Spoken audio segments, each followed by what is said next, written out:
लोग पिछले पीरियड में श्वसन किसे कहते हैं, आक्सीय श्वसन और अनाक्सीय श्वसन के बारे में हम लोग पढ़े थे रासायनिक समीकरण के साथ। अब हम लोग मनुष्य में श्वसन की प्रक्रिया के बारे में अध्ययन करेंगे। तो प्रश्न बोर्ड के एग्जाम में 4 नंबर में पूछा जाएगा, मनुष्य में श्वसन की प्रक्रिया को समझाओ या मनुष्य श्वसन तंत्र को समझाओ। यहाँ पर देखना, मनुष्य श्वसन तंत्र में नासाद्वार, जो इसको कहते हैं नासाद्वार, ग्रसनी, कंठ, श्वास नली, श्वसन वाहिका, फेफड़ा जिसको फुफ्फुस भी कहा जाता है, और कूपिका कोश जिसको वायु कोष्ठ भी कहा जाता है का समावेश होता है, और उधर वाहिकाओं का भी समावेश होता है। अब देखना, जो मनुष्य में श्वसन की क्रिया होती है इसके 2 मुख्य भाग हैं। सबसे पहला है अंतः श्वसन।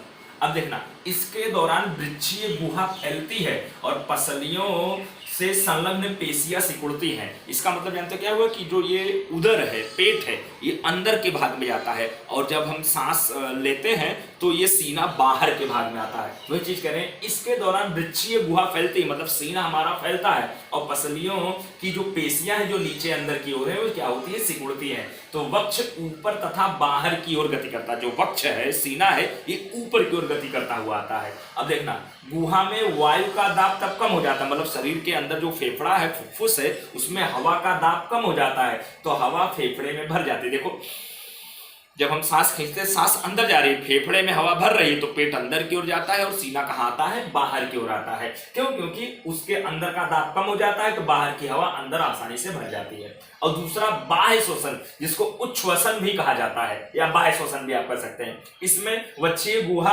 अपने मूल आकार में आ जाती है। देखना, सांस लेने के बाद जब सांस छोड़ते हैं तो पेट अपने मूल आकार में आता है, सीना अपने मूल स्थान पे चला जाता है, तो वही मूल आकार में वापस आ जाता है, तथा पसलियों की पेशियां शिथिल हो जाती है। कल में कहने के मतलब जो सिकुड़ी थी वो शिथिल हो जाती है, मतलब अपनी पूर्व अवस्था में आ जाती है, और वक्ष अपने स्थान पर वापस आ जाता है। और गुहा में वायु का दाब, अंदर जो फेफड़ा है वहां वायु का दाब बढ़ जाता है, तो अंदर की हवा कार्बन डाइऑक्साइड गैस के रूप में होती है, वो फेफड़े से बाहर निकलती है, तब उस गैस को हम बाहर निकालते हैं कार्बन डाइऑक्साइड गैस के रूप में। और अंदर कार्बन डाइऑक्साइड गैस कैसे बनती है, आक्सीय और अनाक्सीय श्वसन के बारे में जब आप लोग पढ़े थे तो उसमें रासायनिक समीकरण में आपको बताया गया था कैसे कार्बन डाइऑक्साइड गैस का निर्माण होता है। ठीक है, और जो गैसों का आदान प्रदान होता है, फेफड़े के अंदर एक कोशिका होती है, उसी कोशिका को हम वायु कोष्ठ या कूपिका कोश के नाम से जानते हैं, उसी में गैसों का आदान प्रदान होता है। मतलब O2 गैस रुधिर में मिलती है और CO2 गैस रुधिर से बाहर आती है, फेफड़े के द्वारा शरीर के बाहर निकल जाती है। तो मनुष्य में श्वसन की प्रक्रिया जब बोर्ड के एग्जाम में पूछा जाए, इतना टॉपिक आपको लिखना है। अब यहां पर देखना,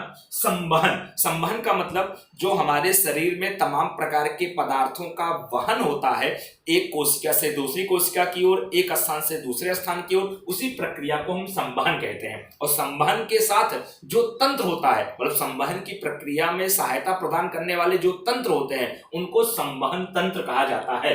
तो मनुष्य में भोजन, ऑक्सीजन, अन्य आवश्यक पदार्थों की आपूर्ति करने वाले तंत्र को हम संवहन तंत्र कहते हैं। और मनुष्य संवहन तंत्र के समझ लो 3 मुख्य भाग हैं, हृदय, रक्त नलिकाएं और वहन माध्यम। वहन माध्यम में रुधिर और लसिका का मुख्य रूप से समावेश होता है। तो सबसे पहले हम लोग पढ़ेंगे रक्त के, रुधिर या रक्त के बारे में। तो रक्त के 2 घटक होते हैं, एक ठोस अवयव होता है, दूसरा द्रवीय अवयव होता है। और द्रवीय अवयव में प्लाज्मा पाया जाता है। तो यहाँ पर देखना, प्लाज्मा के बारे में पढ़ रहे हैं। यह पीले रंग का तरल पदार्थ होता है और इसमें 90% पानी होता है, जल होता है, और शेष 10% में जैविक और अजैविक घटक पाए जाते हैं। जैविक घटक में प्लाज्मा प्रोटीन और एब्ल्यूमिन और ग्लोब्यूमिन नामक प्रोटीन पाए जाते हैं, और अजैविक घटक में खनिज तत्व पाया जाता है। जो अभी कोरोना वायरस फैला है उसमें प्लाज्मा थेरेपी दी जा रही है। तो प्लाज्मा थेरेपी में मुख्य रूप से जो प्लाज्मा प्रोटीन होते हैं, उन्हीं को, जिनको कोरोना हो गया है, अगर उनकी शरीर ठीक हो गई है तो उनके शरीर से प्लाज्मा प्रोटीन को निकालकर रोगी के शरीर में ट्रांसप्लांट किया जाता है, तो उसकी शरीर भी रोगों से लड़ने लायक बनती है।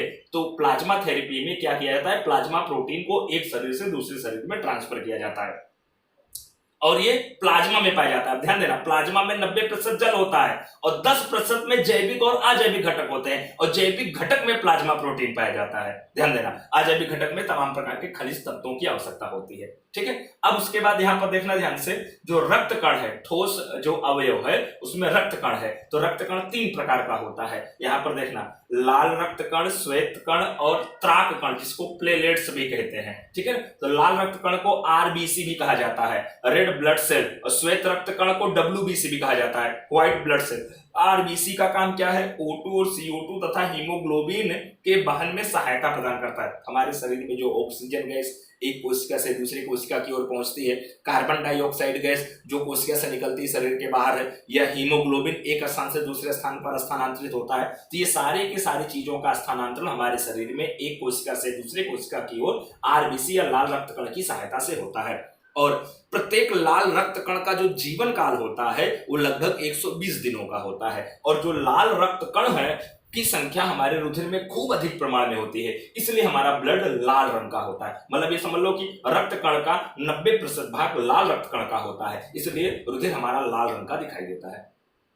और जो श्वेत कण है WBC, यह शरीर को रोगों से मुक्त करने में सहायता प्रदान करता है। मतलब शरीर के अंदर जो हानिकारक सूक्ष्म जीवाणु, विषाणु, बैक्टीरिया प्रवेश कर जाते हैं जो शरीर को नुकसान पहुंचाते हैं, तो उनसे ये लड़ाई करता है, युद्ध करता है और उनको हराकर शरीर को रोग से मुक्त करता है। कहने का मतलब हमारी इम्यूनिटी सिस्टम को बढ़ाने का काम श्वेत कण करता है, जो आजकल कोरोना वायरस के लिए सबसे ज्यादा स्ट्रॉन्ग श्वेत कण होना चाहिए। तो हम कभी कभी किसी रोग से अगर ग्रसित हो जाते हैं तो उसके लिए हम दवा खाते हैं। दवा में होता क्या है, इस श्वेत कण को क्रियाशील करने के लिए हम दवा खाते हैं, तो श्वेत कण पुनः उसके साथ लड़ाई करके उसको हराने का कार्यकाज करता है।